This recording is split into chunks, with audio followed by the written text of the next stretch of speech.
Assalamualaikum warahmatullahi wabarakatuh. Alhamdulillahirabbil alamin. Kita masih diberikan kesehatan di saat kesehatan terasa begitu mahal pada saat ini. Setelah kita melampaui 1 tahun lebih kita hidup di masa pandemi.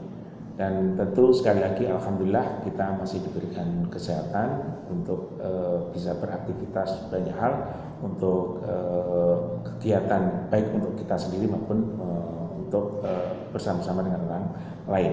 Nah, dalam masa pandemi ini yang sudah kita jalani selama 1 tahun lebih, tentu ada banyak hal yang menjadi satu pemikiran kita dan juga menjadi satu tantangan kita begitu ini. Terutama terkait dengan pendidikan yang pada saat ini kita sedang memperingati Hari Anak Nasional. Ya. Nah, tentu ini menjadi pemikiran kita bersama bagaimana kita melakukan pendidikan terhadap anak-anak di masa pandemi ini. Nah, oleh karena itu saya mengajak diskusi dengan Bu Nur Rahmah. Selamat malam, Bu. Selamat malam, Pak. Beliau ini adalah Ustadzah maksud saya di TK Al-Hidayah Tanggung, salah satu TK yang cukup dikenal di Kota Blitar, ya. Karena tentu ada banyak kelebihan dari sekolah ini, ya. Insya Allah begitu. Nah, sebagaimana tema kita pada awal itu bahwa kita masuk di masa pandemi dan kemudian tantangannya adalah bagaimana kita menghadapi pendidikan anak-anak yang memang harus kita jalani, yang harus kita lakukan, karena tidak mungkin pendidikan kepada anak berhenti karena masa pandemi, tidak mungkin gitu kan. Nah tentu ini menjadi satu tantangan tersendiri. Nah baiknya saya ingin tahu, Bu, di bagaimana sih kita kira-kira sekolah-sekolah itu menyiasati pendidikan, ya, di masa pandemi, terutama ini anak-anak sebelum diberikan pendidikan, materi pendidikan tentu atau diberikan materi tentu harus ada pemetaan. Anak ini seperti apa, karakternya seperti apa, kemudian kemampuannya di mana. Tentu kan sambil berjalan kan harus dipetakan gitu. Nah sementara kita hidup di masa pandemi yang harus social distancing begitu kan. Nah ini bagaimana mengatasi seperti ini? Terima kasih sebelumnya saya ucapkan Assalamualaikum warahmatullahi wabarakatuh. Selamat malam semuanya, salam sehat dan semangat sehat gitu ya. Baiklah, ini kami sampaikan yang pertama adalah pendidikan anak usia dini ini adalah sebuah upaya pembinaan terhadap anak usia 0 sampai 6 tahun, di mana itu adalah harus ada rangsangan sehingga anak bisa siap menyiapkan untuk pendidikan yang lebih tinggi. Nah, namun demikian di pendidikan anak usia dini ini ada beberapa kemampuan yang memang harus tercapai. Itu ada 6 kemampuan, misalkan kemampuan bahasa, fisik motorik, kemudian seni, nilai moral agama dan yang lainnya itu harus tercapai juga. Namun di era pandemi ini memang benar-benar sangat menyita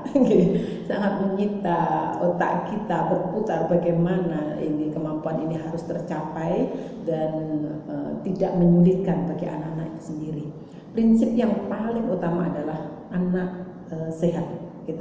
Anak sehat kita lindungi benar-benar supaya tidak sampai terjangkit namanya COVID gitu. Tapi di masa pandemi ini berapa kali anak-anak masuk ke sekolah? Atau teknisnya bagaimana ini? Anak-anak di masa pandemi ini kemarin gitu ya, kita awali sebelum PPKM aja. Sebelum PPKM itu karena kesulitan orang tua. Ini saya menyampaikan yang kesulitannya aja dulu Pak. Gini, terkait dengan kesulitan metode pembelajaran yang daring itu kesulitannya pada orang tua. Orang tua itu kan bermacam-macam profesinya. Sedangkan ketika daring itu tanggung jawab pendampingan dikala kita menyampaikan sebuah materi itu kan ada orang tua. Ada pada orang tua. Sedangkan orang tua kadang-kadang bekerja pagi sampai sore gitu. Jadi nggak bisa kita menuntut begitu harus begini itu tidak bisa. Sehingga kami punya trik pagi hari itu kita absen dulu gitu lewat WA aja kita WA.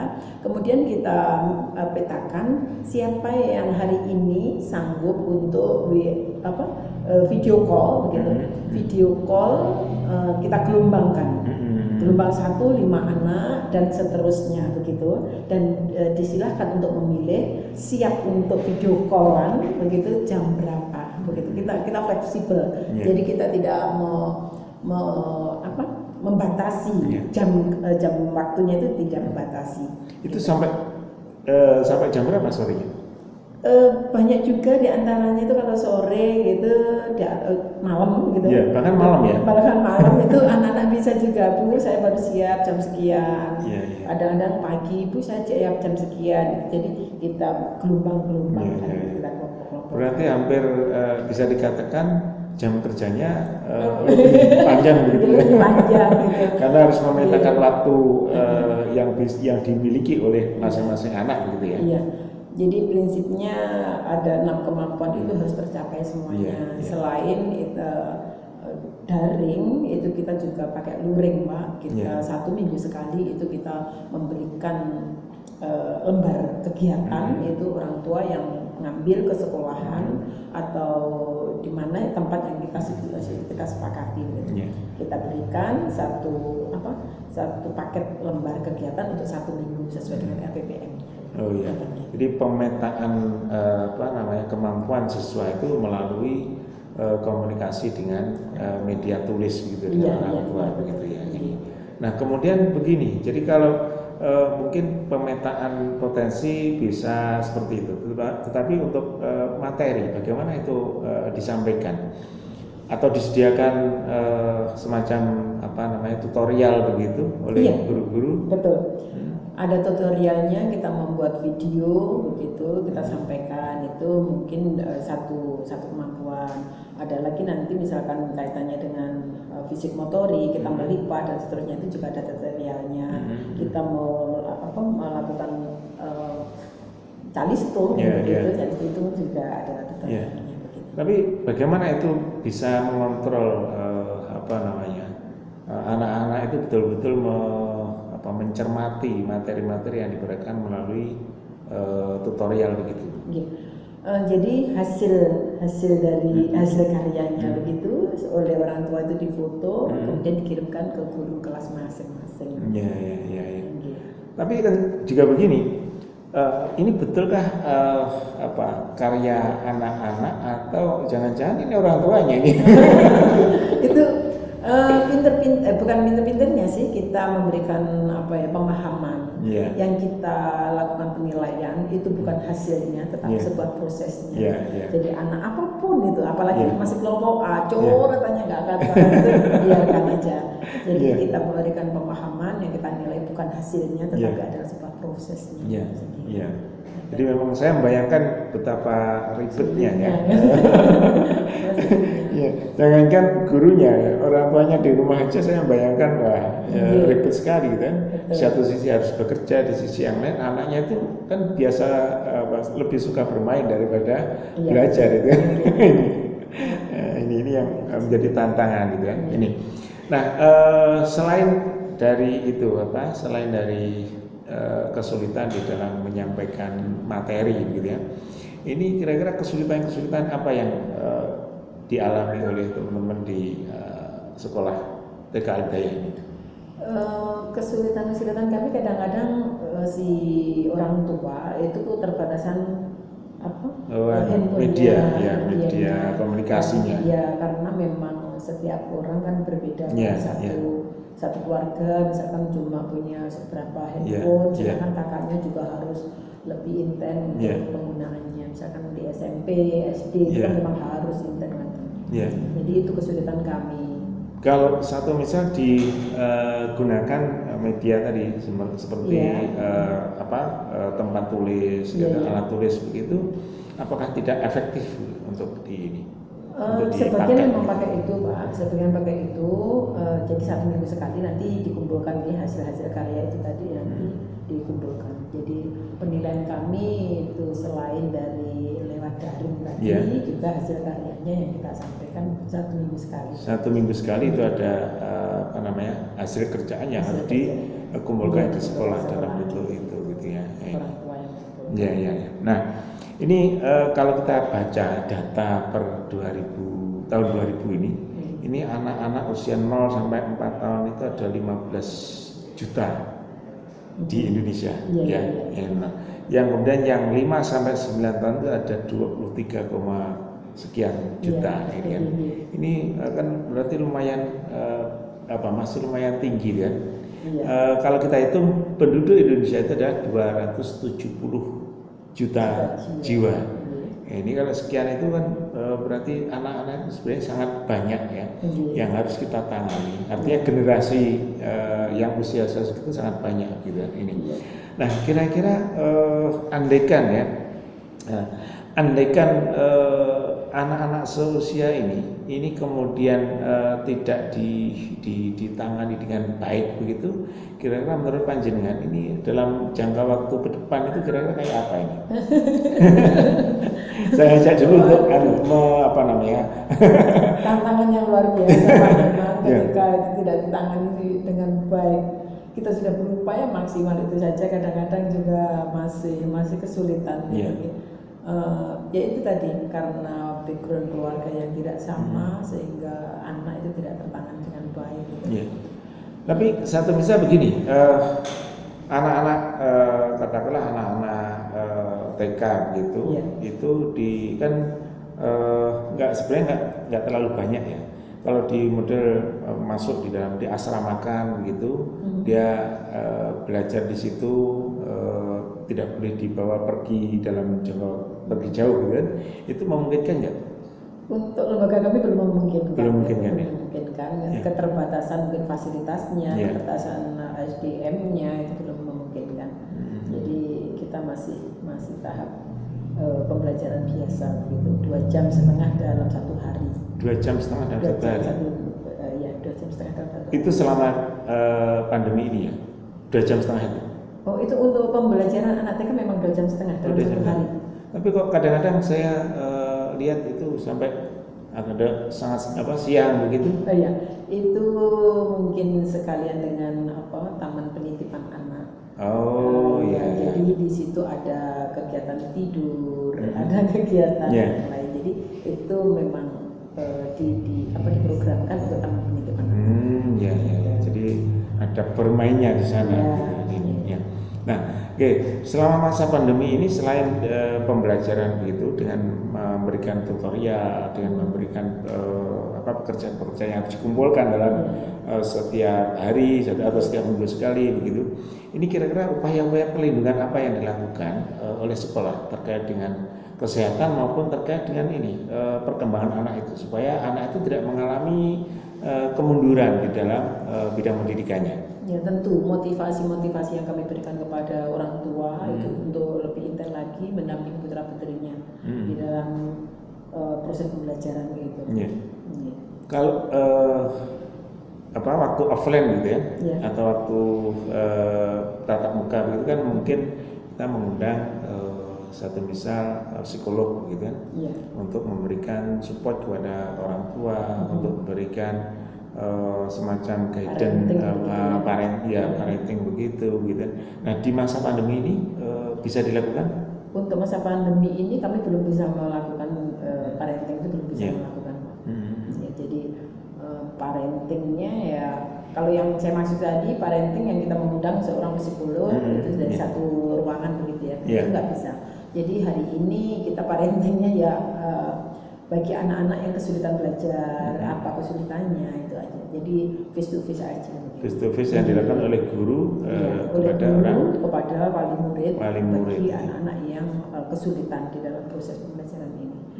Kalau kemarin sebelum PPKM itu kami sempat juga mengadakan bimbingan belajar Pak. Misalkan dalam satu kelas itu ada 15 anak begitu. Kami melakukan bimbingan belajar. Jadi istilahnya belum masuk ke dalam sekolahan itu belum. Jadi ada bimbingan satu kali bimbingan itu ada hanya 5 anak, 7 anak gitu. Itu kami lakukan juga. Iya, iya.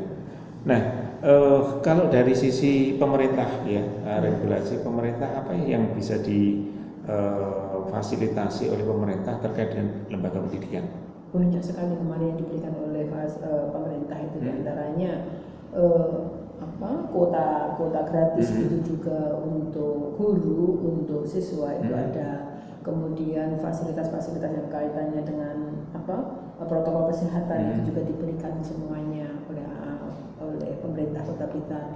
Kemudian terkait dengan kayak pelatihan bagi gurunya, bagaimana cara membuat video, bagaimana cara kita bikin itu kayak Zoom begitu, itu ada pelatihan dari tingkat kota. Dari pemerintah ada ya. Kota.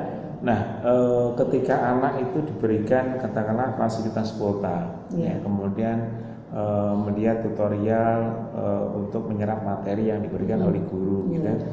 Ini kira-kira potensi semacam dalam tanda petik penyelewengan anak terhadap tontonan yang lain seberapa jauh? Oh itu kalau anak TK, khususnya anak TK kan nggak pegang sendiri Pak. Jadi untuk khusus anak TK itu kan ketika video call atau Zoom atau apa saja itu kan yang mendampingi orang tua. Jadi yang kita sampaikan kepada orang tua terkait dengan itu ya tolong dibatasi. Tapi nggak ada keluhan ya? Ada keluhan dari orang tua? Ini tidak ada keluhan terkait dengan itu, tidak ada keluhan. Karena saya lihat beberapa anak itu kan juga sering membawa HP, kemudian memang menyerap materi dari guru gitu. Tapi di luar itu nanti nonton ya mainan game dan sebagainya. Nah ini banyak juga seperti itu. Iya. Tapi para orang tua tidak banyak yang mengeluh ya. Artinya yang menyampaikan keluhan itu kepada sekolah tidak banyak ya. Tidak banyak untuk anak TK itu tidak banyak. Cuma ya itu yang kesulitannya. Anakku lah iso ngene tak lebokne iki jan mak sing sekolah wong tuane. Wis tak lebokne tahun ngarep ae. Itu banyak juga. Jadi di antaranya anak-anak yang mestinya usia PAUD itu belum masuk. Ya. Kaitannya dengan itu, aku malah kebebanan, aku malah sinau aku sing sekolah. Saya masukkan besok aja kalau sudah normal. Tapi itu yang PAUD ya. Kalau yang TK relatif tidak ada yang menunda untuk masuk sekolah. Tidak ada. Sampai saat ini alhamdulillah di tempat kami juga itu masih lumayan cukup lah. Iya, berapa banyak Bu yang tahun baru ini, tahun ajaran baru ini? Tahun ajaran baru ini saya ada 52 siswa, kemudian yang tahun lalu yang sekarang masuk ke kelompok B itu ada 50 siswa. Jadi keseluruhan itu ada 102 siswa. 102 siswa. Itu berapa guru? Itu ada 8 guru. 8 guru. Iya, 1 tenaga pendukung dan 1 kepala sekolah. Iya. Nah, beberapa waktu yang lalu itu ada beberapa sekolah itu menyiasati supaya bisa lebih efektif itu dengan pertemuan secara offline. Tapi digilir ya. Beberapa orang beberapa siswa datang tetapi tidak ke sekolah, ke rumah yang ini. Memang kira-kira beberapa sekolah itu memang menyiasati seperti itu ya. Menyiasati seperti itu dengan memastikan bahwa anak tersebut adalah posisi sehat. Posisi sehat. Iya, gurunya posisi sehat. Itu kami juga melakukan juga untuk anak-anak itu. Sekarang sudah vaksin semua berarti Bu? Untuk guru-gurunya semuanya alhamdulillah sudah vaksin sudah ya. Insya Allah aman lah. Relatif lebih aman ya, walaupun tidak 100% gitu ya. Ini. Nah, oke. Kemudian ini Bu, ada beberapa kompetensi tadi ya, ada membaca, kemudian nilai seni, kemudian ada berhitung, dan agama dan sebagainya. Nah, ini di masa pandemi itu kira-kira bagaimana ini cara menilainya begitu? Oke, ini tahap awal ini aja ya. Ini tahap awal kemarin kan baru MPLS nih. MPLS yang pertama bukunya dulu menggunakan lewat video begitu. Nah setelah itu kita berikan kepada siswa-siswa, ayo silakan anak-anak untuk memperkenalkan dirinya, nanti di video dikirim ke guru ya, seperti itu. Nah nanti kita lombakan siapa yang lebih berani, lebih pintar, nanti kita hadiah dari guru. Nah dari situ karena ibunya kan ibu muda ya, muda ya Allah, putra putrinya itu kan memperkenalkan diri luar biasa. Salut juga mereka tahun ini, salah sering gitu. Ternyata dia antusias sekali si anak-anak itu memperkenalkan dirinya. Nah dari situ kami bisa memberikan penilaian dari segi bahasanya, dari segi sosial emosionalnya, itu kami bisa menilai dari situ juga. Walaupun tidak secara fisik ketemu dalam satu tempat gitu, tetapi sudah bisa membaca sudah bisa membaca, sudah bisa berbahasa, bagaimana beratraksi dan sebagainya begitu ya ini. Saya membayangkan nanti setelah pandemi ini banyak anak-anak yang pandai berakting nanti ya. Amin. Sesuai dengan bakat dan minatnya dia. Karena sudah terlatih selama pandemi ini. Nah, selanjutnya kira-kira ini tantangan yang dihadapi oleh guru setelah pandemi ini. Kalau pandemi jelas tantangannya adalah bagaimana menyampaikan materi secara tidak langsung dengan media gitu kan. Ini menjadi dalam tanda petik kesulitan tersendiri karena memang bermedia tadi. Nah, secara umum tantangan untuk memberikan pendidikan anak pada masa sekarang itu apa? Tantangan yang saya hadapi terhadap anak-anak itu ya, karena apalagi sekarang sudah sering bawa handphone itu juga ya, bawa handphone itu kadang-kadang nggak bisa dikendalikan, bisa jadi. Tapi secara ini nggak begitu sih Pak. Untuk anak-anak TK belum sampai kelihatan ya. Belum kelihatan ke arah yang berlebihan untuk pegang handphone itu belum ada. Kalau mungkin tantangan yang lain selain terkait dengan handphone mungkin tentang kemandirian atau potensi potensi kemandiriannya, potensi ngalemnya dan sebagainya itu sudah kelihatan atau belum di masa-masa TK ini? Itu kan nanti kita jalan sambil berjalan. Saya pikir belum terlihat tantangannya itu karena sambil jalan anak sudah bisa yang paling kita fokuskan adalah karakter. Pendidikan karakternya, bagaimana dia bersikap sopan, bagaimana dia bicara berterima kasih dan sebagainya. Itu yang menjadi tantangan bagi kami. Tapi seberapa jauh pengaruh kehidupan keluarga dengan pada saat di sekolah, berinteraksi di sekolah? Sepanjang pengamatan panjenengan gitu. Iya. Sampai saat ini kami belum ada keluhan-keluhan dari guru-guru ya. Keluhan-keluhan dari guru kami itu belum ada yang artinya perubahan-perubahan atau permasalahan-permasalahan seperti itu belum ada. Kita temukan ya. Alhamdulillahnya seperti itu. Mungkin karena saya terlalu sering di grup kelompok B, Bapak Ibu wali murid, terlalu seringnya saya ngasih imbauan, mengajar itu mungkin bisa mengenai.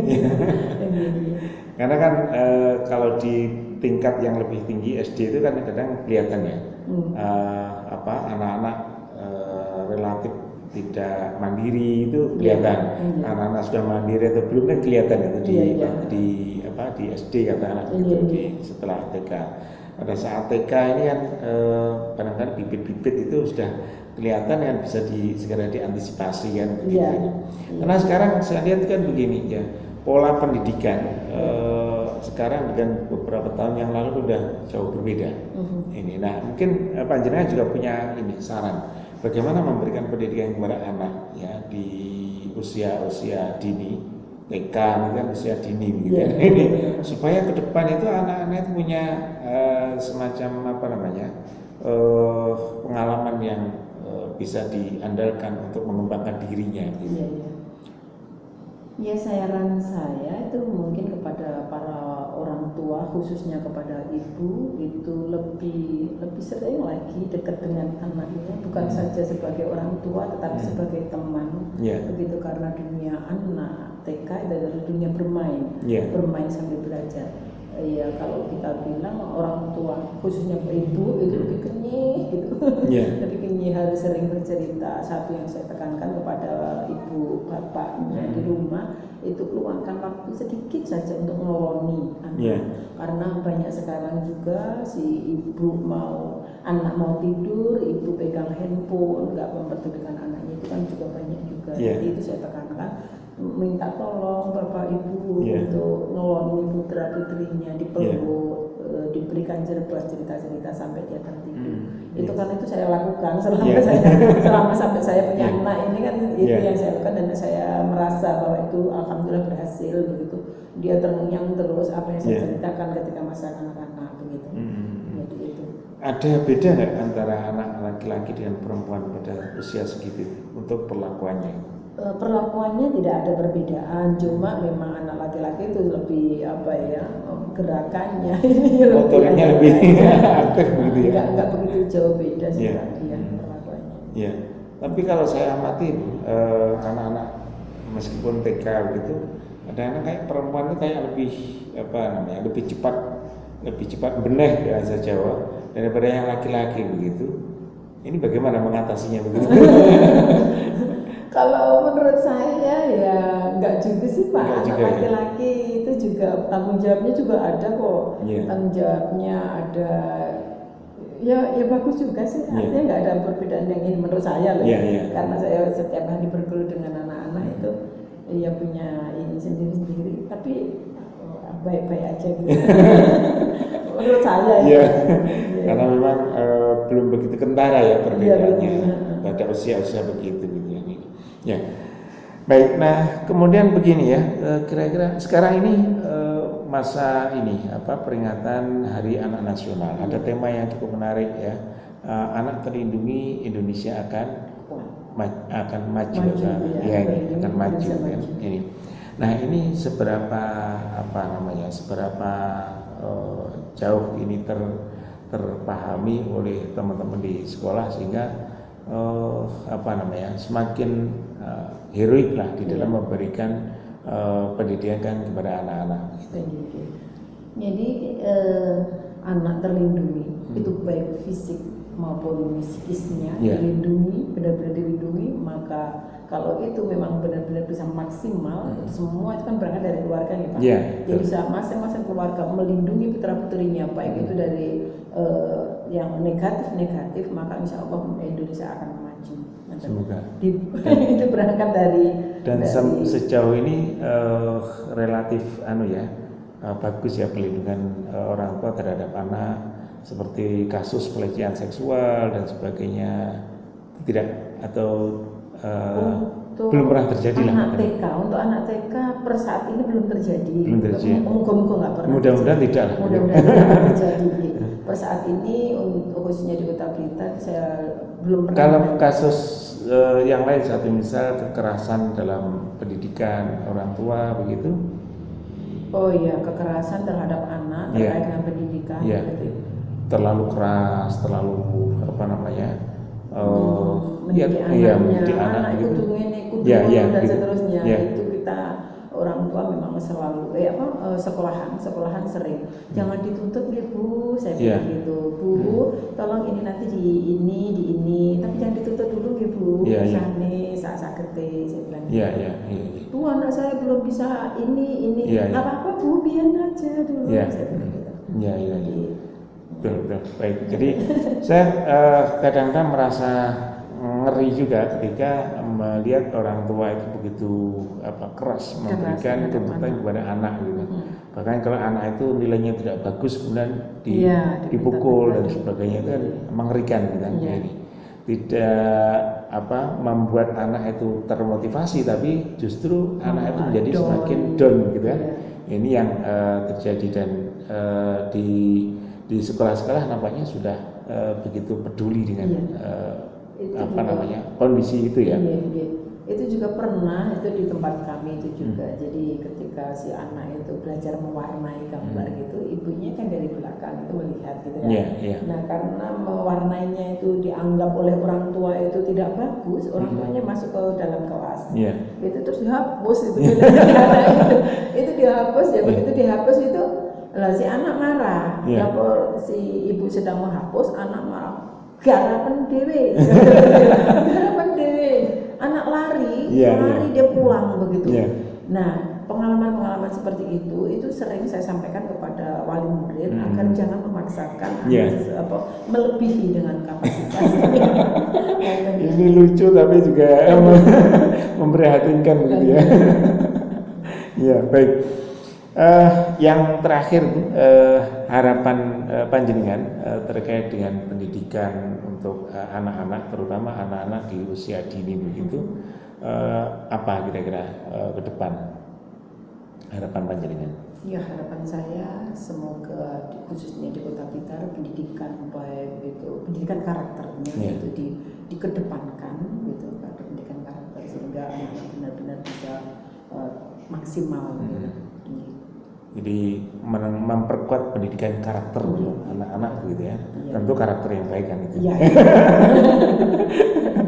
Iya. Baik, itu tadi bincang-bincang saya dengan Bu Nur Rahmah. Beliau adalah guru atau ustadzah ya, karena beliau perempuan. Ustadzah. Kepala sekolahnya. Kepala sekolah ya.